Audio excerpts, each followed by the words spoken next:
Good morning all of you.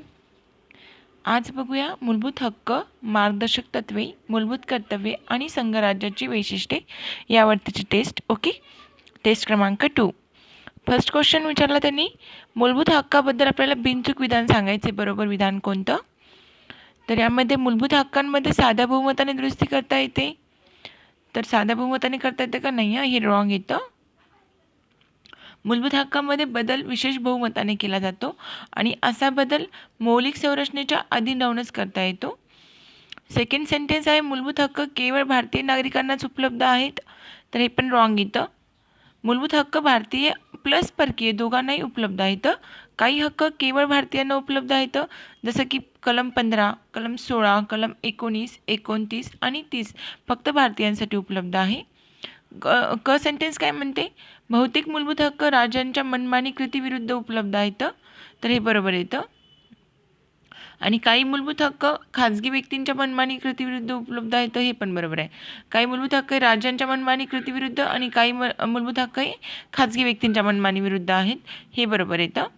खाजगी व्यक्तीविरुद्ध उपलब्ध मूलभूत हक्क कलम 15(2), कलम 17 आणि कलम 23-24 येतं. ओके, आता सेकंड नंबरचा क्वेश्चन पाहूया.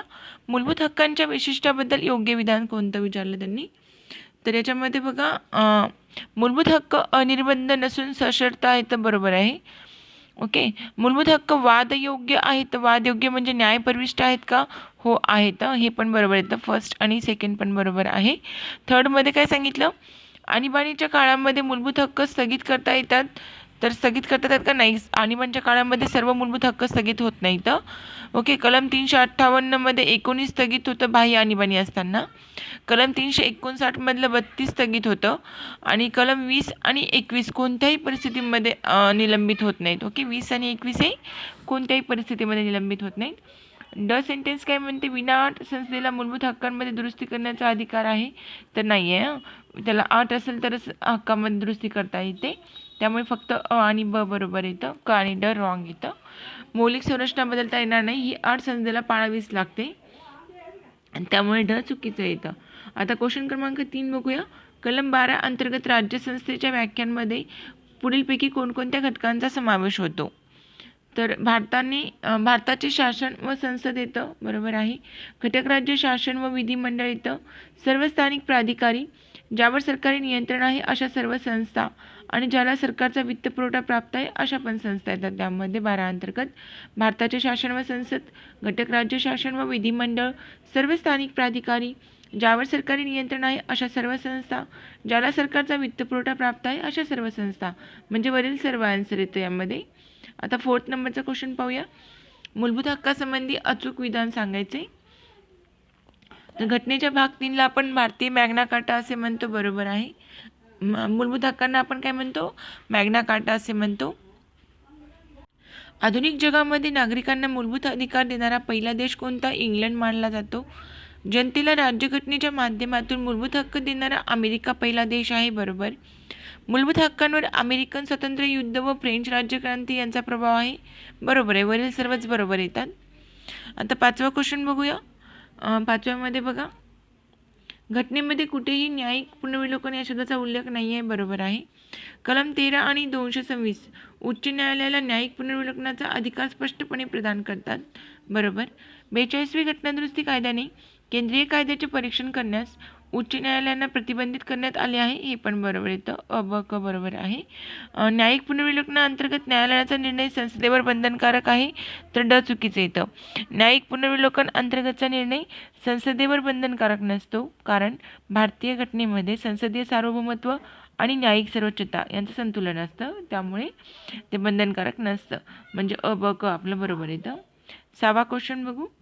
पुढीलपैकी कलम 12 अंतर्गत राज्यसंस्थेच्या व्याख्येमध्ये कोणत्या संस्थेचा समावेश होणार नाही म्हटलं. तर यामध्ये कोणत्या कोणत्या संस्था येतात अगोदर पाहूया. IDBI येतं, ONGC पण येतं आणि दिल्ली ट्रान्सपोर्ट कॉर्पोरेशन पण येतं. फक्त न्यायसंस्था यामध्ये येत नाही 12 अंतर्गत. या कलमाच्या मूळ तरतुदीमध्ये न्यायमंडळाचा समावेश नव्हता, त्यामुळे या व्याख्येअंतर्गत नाही का न्यायालय येतं किंवा नाही याबाबत मतभिन्नता आहे. तथापि सर्वोच्च न्यायालयाच्या मते मात्र न्यायमंडळ जोपर्यंत नियम किंवा निर्मितीच्या कामाशी संबंधित असेल तोपर्यंत ती राज्यसंस्था असेल. मात्र न्यायिक कार्य पार पडत असताना न्यायमंडळाचा समावेश हा राज्यसंस्थेच्या संज्ञेमध्येच करता येणार नाही आहे. ओके, त्यामुळे न्यायसंस्था त्यामध्ये येत नाही 12मध्ये. आता ते 7 नंबरचा क्वेश्चन बघूया. ओके, पुढीलपैकी कोणत्या कलमातील तरतुदी कलम 14ला अपवाद ठरविण्यात आल्यात आहेत? ओके, कलम 14ला अपवाद ठरवलेले आहेत. तर कोणत्या कोणत्या? कलम 361 पण आहे, कलम 361 ए, कलम 105, 194, कलम 39 बी आणि 39 सी. ओके, वरील सर्वच येतं त्यामध्ये. कलम 14मध्ये काय सांगितलं? सर्व व्यक्तींना कायद्यापुढे समता आणि कायद्याचे समान संरक्षण असेल आणि या कलमातूनच कायद्याचे अधिराज्य तत्व व्यक्त होतं. याचं दुसरं प्रमेय म्हणजे कायद्यापुढे समानता आहे. ओके, राष्ट्रपती आणि राज्यपालास उपलब्ध असलेली मुक्तता कलम 361 मध्ये दिली आहे. 361 ए मध्ये काय सांगितलं? संसद किंवा राज्य विधिमंडळाच्या कामकाजाच्या वृत्तांकनाबाबतचा खटला आहे. संसद सदस्यांच्या सभागृहातील अभिव्यक्ती स्वातंत्र्य कलम 105 मध्ये, विधिमंडळाच्या सदस्याच्या सभागृहातील अभिव्यक्ती स्वातंत्र्य कलम 194, मार्गदर्शक तत्वातील कलम 39 बी आणि सीच्या अंमलबजावणीसाठी केलेला कायदा, परकीय शासक, राजदूत आणि राजनयिक अधिकारी, संयुक्त राष्ट्र संघटना आणि तिची अभिकरणे यांना राजनयिक मुक्तता. ओके, हे सर्व येतं याच्यामध्ये कलम म्हणजे 14च्या अंतर्गत. ओके, आता बघू क्वेश्चन क्रमांक 8. कलम 14मध्ये बिनचूक नसणाऱ्या विधानांचा पर्याय, म्हणजे बिनचूक म्हणजे चुकीचं विधान कोणते ते ओळखायचं या क्वेश्चनमध्ये आपल्याला. तर कलम 14 सर्व व्यक्तींना कायद्यापुढे समता आणि कायद्याचे समान संरक्षण पुरविते, हे बरोबर आहे. ओके, कलम 14मध्ये कायद्यापुढे समता आणि कायद्याचे समान संरक्षण पुरविते. या कलमामध्ये कायद्याचे अधिराज्य तत्व व्यक्त होतं, बरोबर. क सेंटेन्स काय म्हणते? कायद्यासमोर समता हे तत्व मूळच्या अमेरिकन आहे, नाही, हे मूळच्या अमेरिकन नाही आहे. कायद्यासमोर समानता ही ब्रिटिश संकल्पना आहे आणि नकारात्मक संकल्पना आहे. ते कायद्याचे समान संरक्षण हे तत्व मूळचे ब्रिटिश आहे, तर हे पण रॉंग येतं. कायद्याचे समान संरक्षण म्हणलं तर अमेरिकन संकल्पना सकारात्मक संकल्पना आहे. कायद्याचे समान संरक्षण सकारात्मक आणि कायद्यासमोर समानता नकारात्मक. कायद्यासमोर समानता म्हणलं तर ब्रिटिश संकल्पना आणि कायद्याचे समान संरक्षण म्हणलं तर अमेरिकन संकल्पना आहे ते. आता 9 नंबरचा क्वेश्चन पाहूया. कायद्याचे अधिराज्य या तत्वांमध्ये पुढीलपैकी कोणत्या तरतुदीचा समावेश होतो? 9व्यामध्ये बघा, तर कायदा मोडल्याशिवाय शिक्षा होणार नाही, बरोबर आहे. कायद्यापुढे सर्व व्यक्ती समान असतील, बरोबर. मूलभूत हक्कांचा परिणाम हा राज्यघटना आहे, बरोबर. कायद्याचे अधिराज्य तत्व हे डायसींनी मांडलं होतं, सर्वच बरोबर येतं. डायसीचे तत्व काय होते? तर कायद्यापुढील समानता ही संकल्पना कायद्याचे अधिराज्य संकल्पनेचा एक भाग आहे. तत्व काय? तर कायदा मोडल्याशिवाय शिक्षा होणार नाही, कायद्यापुढे सर्व व्यक्ती समान असतील, मूलभूत हक्कांचा परिणाम राज्यघटना आहे, मूलभूत हक्कांचा सोर्स राज्यघटना नाही, आपण केवळ 1 आणि 2 ही तत्व भारताने स्वीकारली आहेत, तर तिसरे तत्व राज्यघटनेचा परिणाम मूलभूत हक्क आहे, हे तत्व स्वीकारेल. ओके, आता क्वेश्चन क्रमांक 10 बघूया. पुढीलपैकी कोणत्या घटना दुरुस्त्या कलम 15शी संबंधित आहेत? तर 15शी कोणत्या कोणत्या संबंधित आहेत बघूया. घटना दुरुस्ती पहिली 1951 मध्ये झाली होती, ही संबंधित येते 15शी. आणि 93वी घटना दुरुस्ती 2005 मध्ये झाली होती, हे पण बरोबर आहे. ओके, 77वी घटना दुरुस्ती झाली होती म्हणजे 1995 मध्ये, ती 164 ए चा समावेश करण्यात आला होता. 77वी घटना दुरुस्ती झाली तेव्हा. आणि 81वी घटना दुरुस्ती झाली होती 2000 मध्ये, तेव्हा 164 बी चा समावेश केला होता. ओके, पहिली घटना दुरुस्ती 1951ला आणि 93वी घटना दुरुस्ती झाली होती त्यावेळेला बघा 15शी संबंधित आहेत ह्या दोन्ही पण घटना, पण 77वी आणि 81वी वेगवेगळ्या आहेत. ओके, आता 11 नंबरचा क्वेश्चन पाहूया. कलम 16 नुसार म्हणजे योग्य विधान सांगायचे. कलम 16 नुसार राज्याच्या नियंत्रणाखाली सार्वजनिक सेवांमध्ये सर्व नागरिकांना समान संधी असेल, बरोबर आहे. 77वी घटना दुरुस्ती 1995 नुसार 16(4) ए या नव्या कलमांचा समावेश केला होता 77व्या घटना दुरुस्तीने, बरोबर.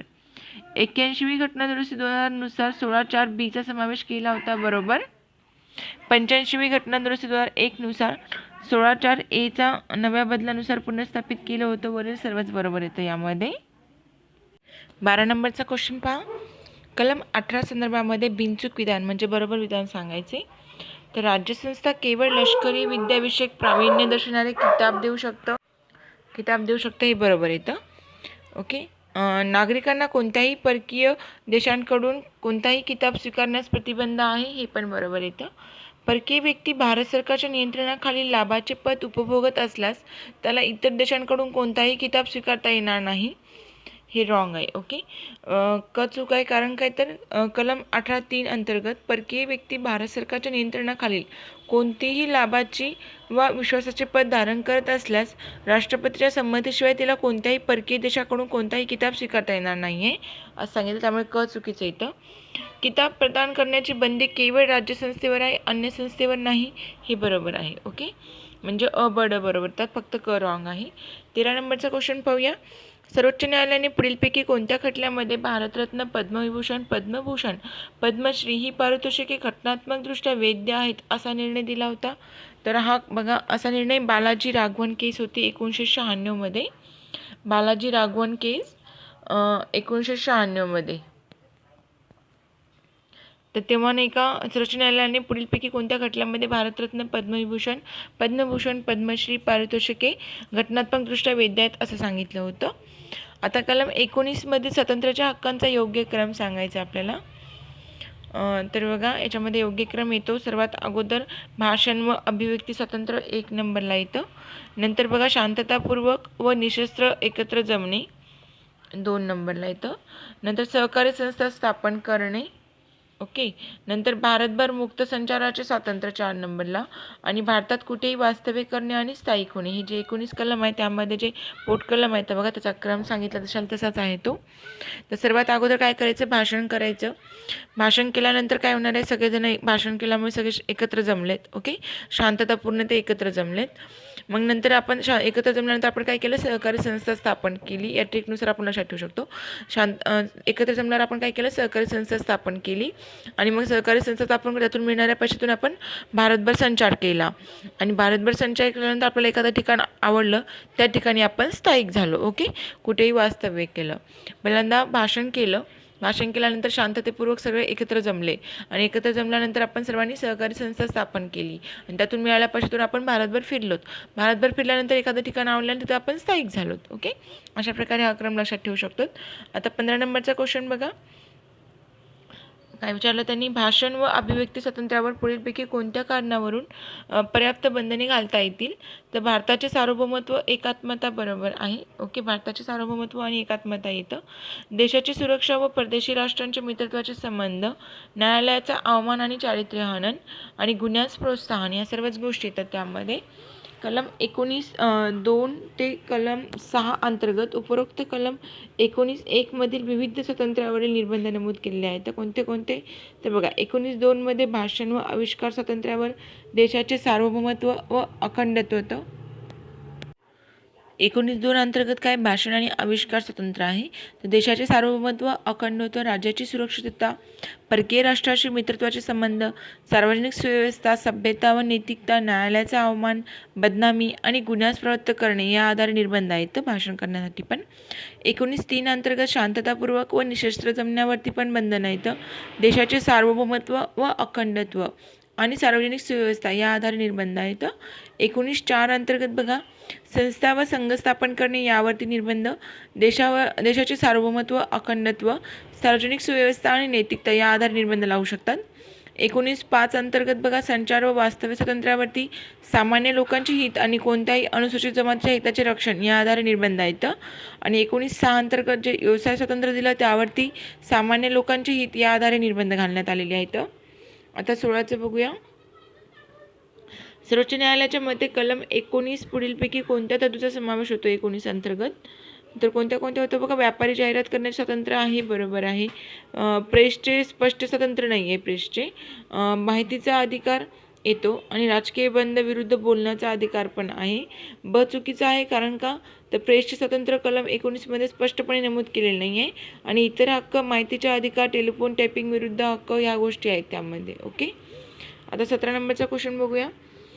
17 नंबरमध्ये बघा, कलम 19 मध्ये स्वातंत्र्याबद्दल बिनचूक असणाऱ्या विधानांचा पर्याय सांगायचा आपल्याला. 19 बद्दलच आहे क्वेश्चन हा. तर या हक्कांना केवळ राज्यसंस्थेच्या कृतीविरुद्ध संरक्षण प्राप्त आहे, बरोबर येतं.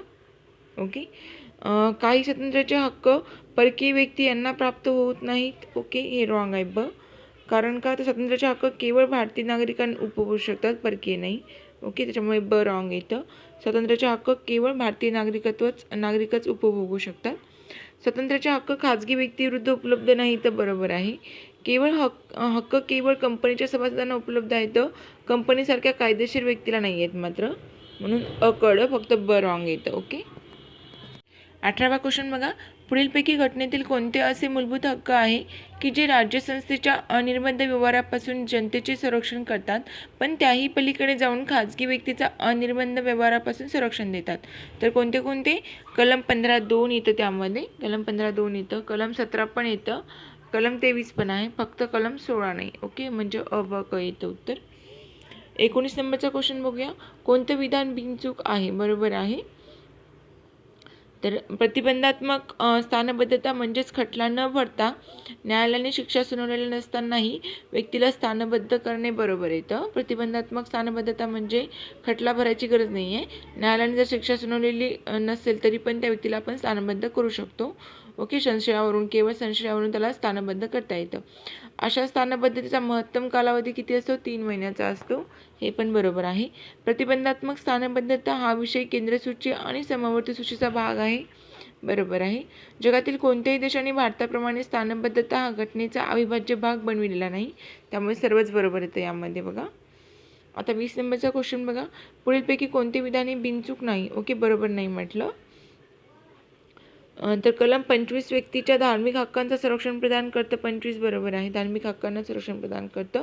कलम 26 अंतर्गत धार्मिक संप्रदायांना हक्कांना संरक्षण प्रदान करतं. बरोबर आहे.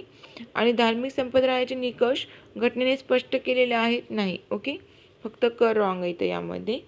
धार्मिक संप्रदायाचे निकष घटनेमध्ये लागू नाही आहेत. त्याची एक सामायिक संघटना हवी आहे, त्याला एक स्पष्ट भिन्नत्वदर्शक नाव आहे आणि या निकषाच्या आधारावरच काय केलं सर्वोच्च न्यायालयाने? रामकृष्ण मिशन आणि आनंद मार्ग यांना हिंदू धर्माअंतर्गत धार्मिक संप्रदाय म्हणून दर्जा दिला होता. मात्र अरविंद सोसायटी हा धार्मिक संप्रदाय नसल्याचे घोषित केले होते. ओके, आता बघू पुढचा क्वेश्चन. कलम 25 नुसार नागरिक तसेच परकीय यांना कोणकोणते हक्क प्राप्त होतात? तर नागरिक आणि परकीयांना बघा, सदसद विवेकबुद्धीचे स्वातंत्र्य आहे सर्वांनाच, आचरणाचे स्वातंत्र्य पण आहे, प्रगतीकरणाचा हक्क पण आहे आणि धार्मिक श्रद्धांचा प्रसार व प्रचार करणे. धार्मिक श्रद्धा बरोबर आहे. ओके, त्यामुळे वरील सर्वच बरोबर येतं. 22वा क्वेश्चन बघूया. 42वी घटनादुरुस्ती कायदा 1976 संसदेने खालीलपैकी कोणत्या खटल्याचा प्रत्युत्तर म्हणून संमत केला होता? तर कोणता आहे बघा, केशवानंद भारती केस 1973 मध्ये झाली होती त्यानुसार. ओके, 1973 मध्ये जी केस घडली होती केशवानंद भारती केस, त्यानुसार 42वी घटनादुरुस्ती कायदा 1976 मध्ये प्रत्युत्तर म्हणून संमत केला होता. ओके, आता या क्वेश्चनवरून बघा आपल्याला लक्षात घ्यावं लागेल की कोणती घटनादुरुस्ती कोणत्या खटल्यानुसार प्रत्युत्तर आहे, असा क्वेश्चन पण आयोग विचारू शकते, किंवा कोणत्या खटल्यामध्ये कोणती घटनादुरुस्तीला आव्हान देण्यात आलं होतं, अशा प्रकारचा पण क्वेश्चन तयार होऊ शकतो. ओके, त्यामुळे असे क्वेश्चन आणि खटले लक्षात ठेवावे लागतील. आता 23 नंबरचा क्वेश्चन बघूया. मूलभूत हक्कासंबंधी अचूक विधान सांगायचे. तर भेदभावविरोधी हक्क हा केवळ नागरिकांनाच उपलब्ध आहे. बरोबर आहे. सार्वजनिक रोजगारामध्ये समान संधीचा हक्क केवळ नागरिकांना उपलब्ध आहे. आणि कलम 19 मध्ये 6 प्रकारचे स्वातंत्र्य फक्त भारतीय नागरिकच उपभोगू शकतात. बरोबर आहे. सांस्कृतिक व सामाजिक हक्क केवळ भारतीय नागरिकांना उपलब्ध आहेत, तर हे रॉंग येतं ड. ओके, ड चुकीचं आहे, कारण काय तर सांस्कृतिक आणि शैक्षणिक हक्क सामाजिक नाही आहे, त्यामध्ये फक्त सांस्कृतिक आणि शैक्षणिक हक्क केवळ भारतीय नागरिकत्वच उपभोगू शकतं. 29 आणि 30. ओके, 24 नंबरचा क्वेश्चन पाहूया. केशवानंद भारती खटल्यामध्ये 1973 मध्ये कोणत्या घटनादुरुस्तीला, मी आताच म्हटलं होतं, अशा कोणत्या घटनादुरुस्तीला आव्हान देण्यात आलं? तर कोणती घटनादुरुस्ती आहे ती सर्वांना माहीत असली. ओके, 24वी घटनादुरुस्ती 1971. 24वी घटनादुरुस्ती 1971. ओके, केशवानंद भारती खटल्यामध्ये आव्हान देण्यात आलं होतं या घटनादुरुस्तीला. आता बघू 25वा क्वेश्चन. याच्यामध्ये कलम 20ने व्यक्तीला विशिष्ट परिस्थितीमध्ये संरक्षण पुरविलेले आहेत, त्या संदर्भामध्ये आपल्याला बिनचूक विधान सांगायचे बरोबर असलेलं. तर कोणत्याही व्यक्तीला गुन्हा घडून गेल्यानंतर त्याबाबत कायदा आणि कारवाई करून शिक्षा देता येणार नाही. जर गुन्हा घडून गेला आणि त्यानंतर जर कायदा आणि कारवाई करायची आणि नंतर शिक्षा द्यायची, असं घडत नाही. ओके, भारतामध्ये फौजदारी कायदे पूर्वलक्ष्य स्वरूपाचे करता येत नाही. बरोबर आहे. संसदेला केवळ दिवाणी अथवा करविषयक कायदेच पूर्वनिर्वर्ती करता येतात, बरोबर. आणि या कलमानुसार फौजदारी कायद्याअंतर्गत पूर्वलक्ष्य प्रभावाने खटला चालविला जाऊ शकतो. ओके, हे पण बरोबर आहे. तर वरील सर्वच बरोबर आहे. भारतामध्ये फौजदारी कायदे पूर्वलक्षी प्रभावाने राबवता येत नाही. जसं की आता दिल्ली गँगरेपमध्ये बघा जनरल जस्टिस कायदा होता. आरोपीला शिक्षा जुन्याच कायद्याने होत असते. दिल्ली महिला आयोग अध्यक्षा स्वाती महिमांची याचिका फेटाळली होती यावरतीच. भारतामध्ये दिवाणी कायदे म्हणजेच कर कायदे पूर्वलक्षी प्रभावाने राबवले जाऊ शकतात. ओके, जसं की आता मॅट 2015चा कायदा होता, 2015-16चा अंमलबजावणी 2 वर्ष अगोदरपासूनच झाली होती. गुंतवणूकदारांना विरोध AP शाह समितीने शिफारस रद्द केली होती गुंतवणूकदारांना. ओके, आता 26 नंबरचा क्वेश्चन बघूया. बिनचूक विधानांचा पर्याय सांगायचा यामध्ये आपल्याला. तर कलम 29 अंतर्गत संरक्षण हे अल्पसंख्याकाबरोबरच बहुसंख्याक गटांनाही उपलब्ध आहे, बरोबर आहे. तर कलम 30 अंतर्गत संरक्षण हे केवळ अल्पसंख्याक गटांना उपलब्ध आहे. 30 अंतर्गत केवळ अल्पसंख्याकांना आणि 29 अंतर्गत अल्पसंख्याकाबरोबर बहुसंख्याकांनी, दोन्ही पण सेंटेन्स बरोबर आहेत. आणि क म्हणते की घटनेने भाषिक व धार्मिक आधारावर अल्पसंख्याक शब्दाचा अर्थ स्पष्ट केला आहे. क चुकीचा आहे. तर घटनेने अल्पसंख्याक शब्दाचा अर्थ स्पष्ट केलेला नाही आहे. धार्मिक अल्पसंख्याक केंद्र सरकार ठरवते आणि भाषिक अल्पसंख्याक हे राज्य सरकार ठरवत असतं. ड चुकीचं बघा. ड पण काय म्हणतं, कलम 30 अंतर्गत अल्पसंख्याकांना केवळ पसंतीची शैक्षणिक संस्था स्थापन करण्याचा हक्क आहे. कलम 30 अंतर्गत अल्पसंख्याक लोक शैक्षणिक संस्था स्थापन करून त्यांचे प्रशासन सुद्धा करू शकतात. त्यामुळे ड पण चुकीचं येतं आणि बच बरोबर येतं. आता 27 नंबरचा क्वेश्चन पाहूया. कलम 32 आणि कलम 226 अंतर्गत समाविष्ट असणाऱ्या रेस जुडिकाटा संज्ञेचा अर्थ काय होतो? ओके, तर या अंतर्गत पक्षकार वारंवार न्यायालयाकडे एकाच विषयाबाबत दाद मागू शकत नाही. ओके, रेस जुडिकाटा म्हणजे काय, एकाच विषयाबाबत सारखी दाद मागू शकत नाही. कलम 32 अंतर्गत 2 संकल्पना येतात. एक आहे रेस जुडिकाटा. रेस जुडिकाटा या लॅटिन शब्दाचा अर्थ पूर्वनिर्णय असा होतो. रेस जुडिकाटाचा अर्थ काय होतो? पूर्वनिर्णय. ही संकल्पना प्राधिलेखांच्या कार्यवाहीला देखील लागू होते आणि याच अंतर्गत पक्षकार वारंवार न्यायालयाकडे एकाच विषयाबाबत दाद नाही मागू शकत. सर्वोच्च न्यायालयाने कलम 32 अंतर्गत निवाडा दिलेल्या विषयावर पुन्हा याच कलमाअंतर्गत पुनर्दावा करता येत नसतो. हे तत्व कलम 226ला पण लागू होते. जसं 32ला लागू होते तसं 226ला पण ते लागू होतं. आता दुसरी संकल्पना बघा, लोकस स्टडी. एक झाली रेस जुडिकाटा, जे की एकसारखा एकाच विषयावर आपण दाद मागू शकत नाही. आता लोकस स्टडी आहे त्याच्यामध्ये काय म्हणजे लोकस स्टडी म्हणजे काय असतं, तिच्यावर अन्याय झाला आहे अशा व्यक्तीनेच न्यायालयाकडे दाद मागणे. परंतु SP गुप्ता विरुद्ध भारताचे राष्ट्रपती आणि इतर 1981 या खटल्यामध्ये न्यायाधीश PN भगवती यांच्या अध्यक्षतेखाली पीठाने जनहित याचिकांना PIL चालना दिली होती. ओके, लोकस स्टडी म्हणजे काय होतं की जिच्यावर अन्याय झालेला आहे त्याच व्यक्तीने दाद मागणे. ओके, दोन्ही संकल्पना लक्षात ठेवाव्या लागतील. आता बघू 28 नंबरचा क्वेश्चन. बंदी प्रत्यक्षीकरण प्राधिलेख पुढीलपैकी कोणत्या बाबतीमध्ये लागू होत नाही म्हटलं, तर बंदी प्रत्यक्षीकरण प्राधिलेख हा शासकीय अधिकारी किंवा खाजगी व्यक्तीच्या विरोधात जारी करता येत असतो. आता यामध्ये बघा खाजगी व्यक्ती हे नाही आहेत. ओके, ते दोन्ही पण येतं त्यामध्ये. ब म्हणते प्रतिबंधात्मक स्थानबद्धता कायदा, अटक कायदेशीर असल्यास, अटक फौजदारी गुन्ह्याबाबत असल्यास आणि अटक न्यायालयाच्या अधिकारक्षेत्राच्या बाहेर असेल तर, त्यामुळे ब कडई. ओके, अटक सक्षम न्यायालयाने जर केली असेल तर ते बरोबर येतं. ओके, आता 29 नंबरचा क्वेश्चन बघूया. परमादेश मॅन्डॅमस. ओके, अर्ज प्राधिलेख पुढीलपैकी कोणत्या व्यक्ती किंवा पदसंस्थाच्या विरोधामध्ये करता येत नाही? मॅन्डॅमस. ओके, परमादेश कोणत्या व्यक्तीच्या विरोधात करता येत नाही विचारलं त्यांनी, तर त्याचं उत्तर बघूया. सरकारी व्यक्ती किंवा खाजगी संस्था हे नाही येणार. ओके, याच्यामध्ये कर्तव्य विवेकाधीन असेल आणि अनिर्व्याय नसेल तर बरोबर आहे. ओके, राष्ट्रपती किंवा राज्यपालाच्या विरुद्ध हे पण आहे, म्हणजे या दोघांच्या विरोधामध्ये करता येत नाही मॅन्डॅमस परमादेश. कर्तव्य जर विवेकाधीन असेल आणि अनिर्वाय नसेल तर त्यावेळेला परमादेश काढता येत नसतो. आणि राष्ट्रपती किंवा राज्यपालाच्या विरुद्ध पण परमादेश काढता येत नाही.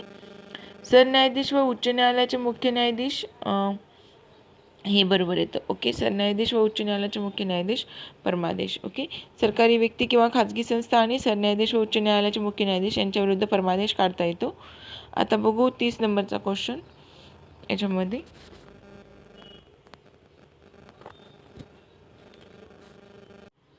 कोणतं विधान बरोबर आहे ते सांगायचे. तर कलम 358 आणि 359 ही दोनच कलमे आणीबाणीच्या मूलभूत हक्कांवर परिणाम स्पष्ट करतात. 358 आणि 359 हे बरोबर येतं. कलम 359 केवळ कलम 19 मधील तरतुदीशी संबंधित आहे, बरोबर, आणि हे चुकीचं येतं. ओके, 359 केवळ 19 मध्ये नाही आहे. कलम 358 कलमांद्वारे उर्वरित हक्क कलम 19 प्रमाणे आपोआपच तहकूब होत नाहीत. ओके, हे पण चुकीचं आहे. कोणत्याही प्रकारच्या आणीबाणी दरम्यान कलम 20 आणि 21 मधील हक्क तहकूब करता येत नाहीत, हे बरोबर येतं. ओके, म्हणजे फक्त अ आणि ड बरोबर आहे यामध्ये. आणि ड बरोबर. मध्ये काय सांगितलं की 358 आणि 359 ही दोन कलमे आणीबाणीच्या हक्कावर परिणाम करतात. आणि ड मध्ये काय सांगितलं, कोणत्याही प्रकारच्या आणीबाणी दरम्यान कलम 20 आणि 21 हे तहकूब करता येत नाही. ओके, आता 31 नंबरचा क्वेश्चन बघूया. 31 नंबरचा भारत संघराज्य आहे या संकल्पनेला पुढीलपैकी कोणता घटक छेद देतो. ओके, भारत हे संघराज्य आहे या संकल्पनेला कोणता घटक छेद देतो. तर लिखित राज्यघटना हे नाही. ओके, ताटर राज्यघटना हे पण नाही. लवचिक राज्यघटना बरोबर आहे. लवचिक राज्यघटना आणि एकेरी नागरिकत्व, अखिल भारतीय सेवा. ओके, क ड ई येतं उत्तर याचं, क ड ई. लवचिक राज्यघटना, एकेरी नागरिकत्व आणि अखिल भारतीय सेवा हे जे घटक आहेत ते भारत संघराज्य आहे या संकल्पनेला छेद देतात. ओके, लिखित राज्यघटना आणि ताटड राज्यघटना देत नाही. संघराज्य म्हणजे काय असतं, तर केंद्र आणि राज्य या दोघांनाही समान अधिकार असतात, त्याला संघराज्य म्हणतात. एकात्मक केंद्राकडे सर्व अधिकार असतात. राज्याला जर अधिकार केंद्राच्या मर्जीने प्राप्त होतात. ओके, आणि लिखित राज्यघटना संघराज्याची वैशिष्ट्ये आहेत. आणि ताटड राज्यघटना म्हणलं तर घटना दुरुस्तीच्या प्रक्रियेमध्ये राज्यांना सहभागी करून घेतले जाते, म्हणून संघराज्याची वैशिष्ट्य आहे ताटड राज्यघटना. ओके, दोन हे लिखित राज्यघटना आणि ताटड राज्यघटना हे वैशिष्ट्य झाले. आणि छेद देणारे घटक कोणते, लवचिक राज्यघटना, एकेरी नागरिकत्व आणि अखिल भारतीय सेवा. 32 नंबरचा क्वेश्चन बघूया. ओके, पुढीलपैकी भारतीय राज्यघटनेमध्ये एकात्म वैशिष्ट्य कोणतं आहे. तर बघा, आता एकच राज्यघटना बरोबर आहे. भारताचे महालेखापरीक्षक हे पण येतं. केंद्रीय निवडणूक आयोग, ताटड राज्यघटना नाही आहेत. ताटड राज्यघटना हे वैशिष्ट्य झाला. घटक राज्य अभंजक नाहीत हे पण बरोबर आहे. ताटड राज्यघटना संघराज्याचं वैशिष्ट्य झालं, बाकी सर्व नाही का एकात्म वैशिष्ट्य आहेत. एकच राज्यघटना, भारताचे महालेखापरीक्षक, केंद्रीय निवडणूक आयोग आणि घटक राज्य अभंजक नाही. ओके, आता 33 नंबरचा क्वेश्चन पाहूया. मार्गदर्शक तत्वाबद्दल कोणती विधाने बिनचूक आहेत विचारलं त्यांनी. तर बघा, भारतामध्ये राजकीय व आर्थिक लोकशाही स्थापन करणे हे ध्येय आहे. ओके, ते नैतिक आणि राजकीयदृष्ट्या बंधनकारक आहेत, बरोबर आहे. ते समाजभिमुख आहेत, हे पण बरोबर आहे. मार्गदर्शक तत्वे कसे आहेत, समाजभिमुख आहेत. आणि ते अवादयोग्य म्हणजे न्यायालयात जाऊ शकत नाही आपण त्याच्या विरोधामध्ये, त्यामुळे बकड बरोबर येतं, फक्त अ रॉंग येतं. ओके, बकड बरोबर आहे, अ रॉंग येतं. का बरं चुकीचं आहे, तर भारतामध्ये सामाजिक व आर्थिक लोकशाही स्थापन करणे हे ध्येय आहे. ओके, आणि वादयोग्य म्हणलं तर न्यायपरिविष्ट आणि अवादयोग्य म्हणलं तर गैर न्यायपरिविष्ट. बरोबर बघा, ते नैतिक आणि राजकीयदृष्ट्या बंधनकारक आहेत मार्गदर्शक तत्वे, ते समाजभिमुख आहेत आणि ते अवादयोग्य आहेत. ओके, हे तिन्ही पण सेंटेन्स बरोबर येतात. 34 नंबरचा क्वेश्चन बघूया. पुढीलपैकी कोणती मार्क्सवादी तत्वे ही समाजवादी तत्व म्हणून ओळखली जातात. समाजवादी तत्व कोणती आहेत, तर कलम 39 समाजवादी, कलम 41 समाजवादी, कलम 43 पण समाजवादी. फक्त कलम 40 जे आहे ते ग्रामपंचायत संबंधी येतं, म्हणजे अ ब क बरोबर आहे यामध्ये. गांधीवादी तत्व आहे 40 मध्ये. ओके, गांधीवादी तत्व म्हणलं तर कलम 40 आणि 39, 41, 43 ही समाजवादी तत्वे येतात. 35 नंबरचा क्वेश्चन बघूया. आंतरराष्ट्रीय शांतता व सुरक्षा यांचे संवर्धन करण्यासाठी घटनेच्या कलम 51 मध्ये कोणत्या तरतुदी करण्यात आल्या आहेत, 35 मध्ये विचारलं. तर बघा, राज्य हे आंतरराष्ट्रीय शांतता व सुरक्षा यांचे संवर्धन करण्यासाठी प्रयत्नशील राहील, बरोबर. राष्ट्रांमध्ये न्याय, असंगत व सन्मानपूर्ण संबंध प्रस्थापित करणे, बरोबर. आंतरराष्ट्रीय कायदा आणि तहाची बंधने याप्रती आदर भावना जोपासणे, हे पण बरोबर आहे.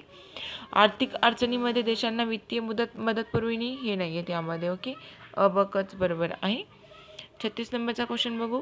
कलम 49 मध्ये संसदीय कायद्याद्वारे किंवा त्याखाली राष्ट्रीय महत्त्वाचे म्हणून घोषित वारसास्थळाचे जतन करणे राज्याची जबाबदारी असेल असे कोणत्या घटनादुरुस्तीने स्पष्ट केले आहे, तर 7वी घटनादुरुस्ती 1956 मध्ये झाली होती.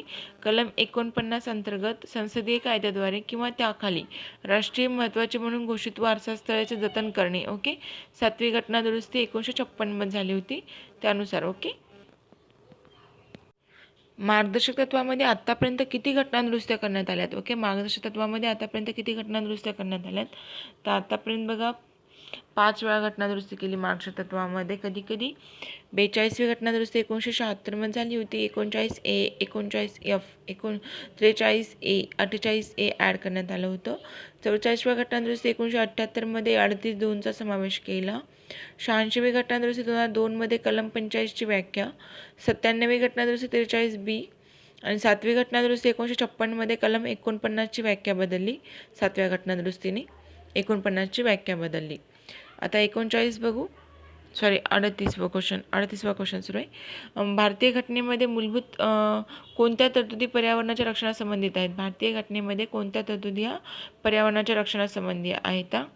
तर मार्गदर्शक तत्वे आणि मूलभूत कर्तव्ये ह्या दोन गोष्टी ज्या आहेत ते पर्यावरणासंबंधी येतात. मार्गदर्शक तत्वे 48A मध्ये आहे आणि मूलभूत कर्तव्यामध्ये 51(9) मध्ये सांगितलं. पर्यावरण संरक्षणासंबंधी ते आढळून येतात. ओके, तरतुदी. आता 39वा क्वेश्चन बघू. मादक पेय आणि आरोग्यास अपायकारक अशी अंमली द्रव्ये यांची औषधीय प्रयोजनाखेरीज सेवनावर बंदी असे कोणत्या मार्गदर्शक तत्वामध्ये सांगितलं बघा? मादक पेय आणि आरोग्याला अपायकारक अशा गोष्टी, तर कलम 47 मध्ये. ओके, कलम 47 मध्ये दारूबंदीविषयी. 40चं बघूया. 42व्या घटना दुरुस्तीने मूळ मार्गदर्शक तत्वामध्ये कोणत्या नवीन कलमांची भर घातली गेली? 42व्या घटना दुरुस्तीने तर 39F, 39A आणि 48A. 39F, 39A आणि 48A ने भर घातलेली आहे. ओके, क मध्ये बघा 43B जे दिलं ते 43B नाही का 97वी घटना दुरुस्ती झालेलं आहे. 43B ही 97वी घटना दुरुस्ती.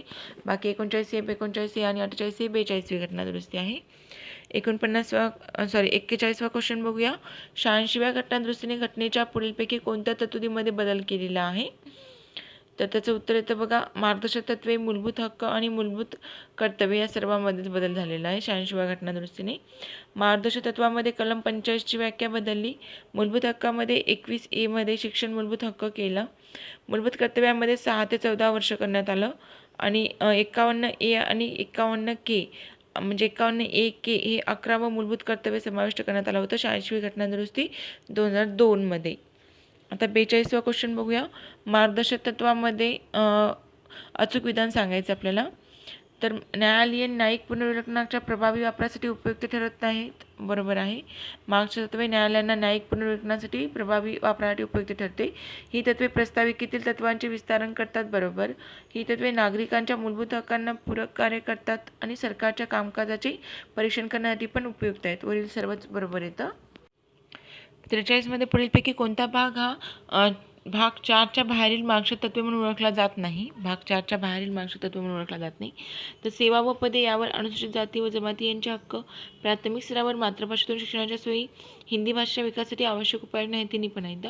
भारताच्या राज्य क्षेत्रामध्ये सर्वत्र व्यापार, वाणिज्य व व्यवहार संबंधी यांचे स्वातंत्र्य असेल हे 4 नाही आहेत. ओके, भाग 4च्या बाहेरील मार्गदर्शक तत्वे येतात कलम 335, 350A आणि कलम 351. आणि भाग 3च्या बाहेर मूलभूत हक्क कोणते येतं? 265, 300A आणि 301.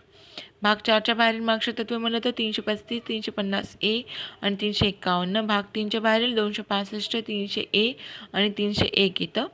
44वा क्वेश्चन बघूया. पुढीलपैकी कोणत्या घटना दुरुस्ती मार्गदर्शक तत्वाशी संबंधित आहेत? तर कोणत्या येतात बघा. 42वी घटना दुरुस्ती 1976 मध्ये हे पण आहे. 44वी घटना दुरुस्ती 1978 मध्ये, 86वी घटना दुरुस्ती 2002 मध्ये आणि 7वी घटना दुरुस्ती 1956 मध्ये. सर्वच येते यामध्ये वरीलपैकी सर्व उत्तर. 45वा क्वेश्चन बघूया.